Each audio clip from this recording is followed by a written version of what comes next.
আপনার মাকে এই তিনটি কথা কখনো বলবেন না, নয়তো আপনাকে সারা জীবন কাঁদতে হবে। যদি আপনার মা আজও বেঁচে থাকেন তবে এই ভিডিওটি শেষ পর্যন্ত অবশ্যই দেখুন এবং কমেন্টে লিখুন আলহামদুলিল্লাহ। প্রথমত, মাকে বলা আপনি কিছু জানেন না। যখন মা কোনো পরামর্শ দেন তখন তাকে এটা বলবেন না যে আপনি কিছু জানেন না। মনে রাখবেন, যখন আপনি কথা বলতেও জানতেন না তখন তিনিই আপনাকে কথা বলা শিখিয়েছেন।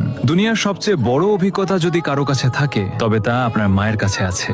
দ্বিতীয়ত, মাকে কখনো বলবেন না আপনি আমার জন্য কি করেছেন। যদি কখনো আপনার মনে হয় যে মা আপনার জন্য কিছুই করেননি, তবে সেই রাতগুলোকে মনে করুন যখন আপনি অসুস্থ ছিলেন আর মা সারা রাত জেগে আপনার সেবা করেছেন। আপনার এক ফোঁটা চোখের জলে যদি কেউ সারা রাত না ঘুমিয়ে থাকে তবে তিনি কেবল মাই হন। তৃতীয়ত, আমাকে একা ছেড়ে দিন।